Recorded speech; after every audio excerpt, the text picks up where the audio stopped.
Canada in 1998 when I was 10 years old, when my dad got offered the associate pastor's position at Philcan. Well, growing up as a pastor's kid, I was always told about Jesus, the Bible stories, the miraculous things he's done, even dying on the cross, but that never really made an impact on me.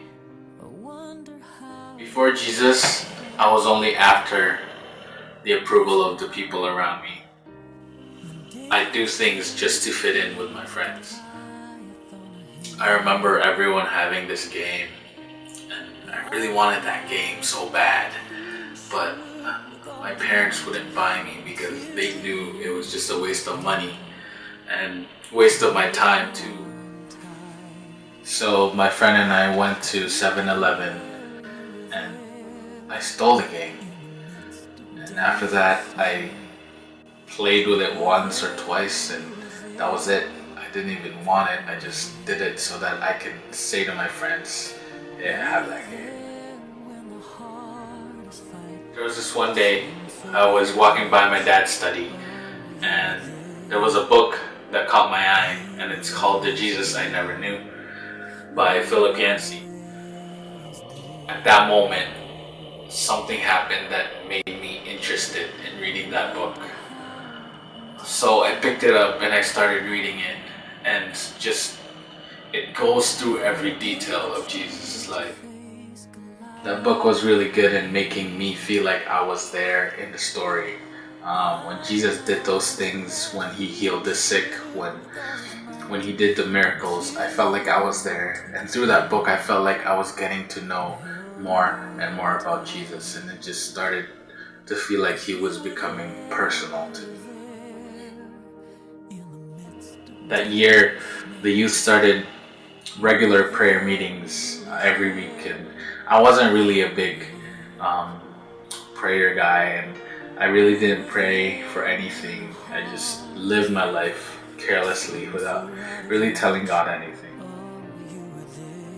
But through those meetings, I saw how other people prayed, and that inspired me to pray for myself. And I just started praying slowly, and it came to a point where I was talking to God while driving, going to school, and just talking to him at any time of the day. I felt like through prayer, I had a real connection with God. There was just this one night where I was just thinking about where my life is going. Back then, I was focused on success, and I had dreams of owning a big house one day, having nice cars, having lots of dogs.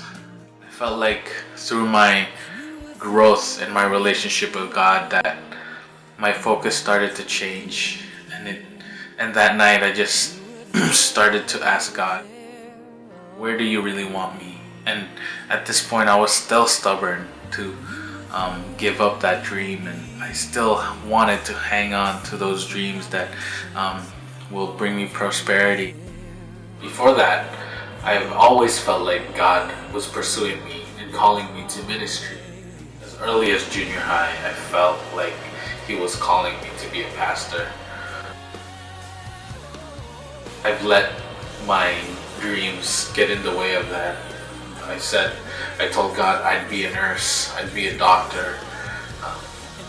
I can still do mission trips. I started compromising with him with a lot of these things, but I've always felt in my heart that he was calling me for something else.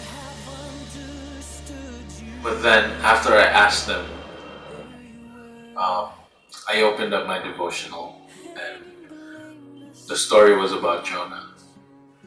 And when I read that devotional, it was like a slap in the face. Through the countless times that he's told me that I should be a pastor, that I've run away or I've compromised, but it wasn't in my heart to really be in submission to his will. It pierced my heart because I really felt like I was Jonah, and I felt like God was talking to me and telling me, you've been running away from what I've been wanting for you. I knew that it was time to give up my life to him. After reading that, I just prayed, God, okay,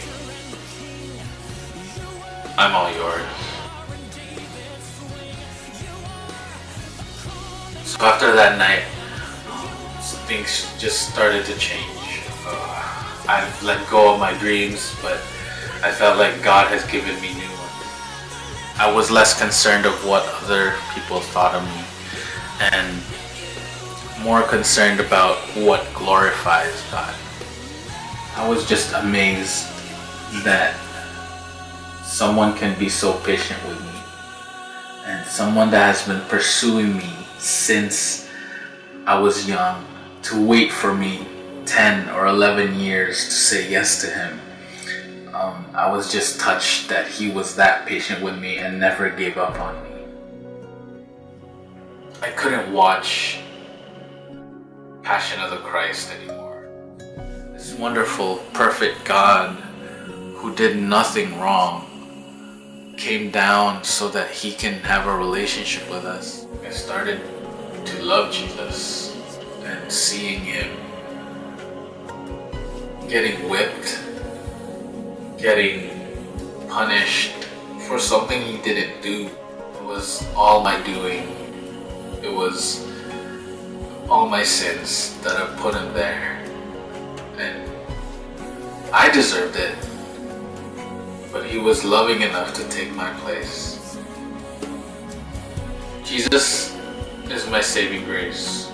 Just remembering all the things that I've done, the sins that I've committed, the struggles I've gone through and continue to go through, and the mistakes that I continue to make. I have assurance that Jesus is there. I feel like through his sacrifice, he has covered them all and have forgiven me, and that I can stand before the Father blameless. But not because of anything that I did, but because of what he did for me. My name is Marc, Catangay, and Jesus saved my life.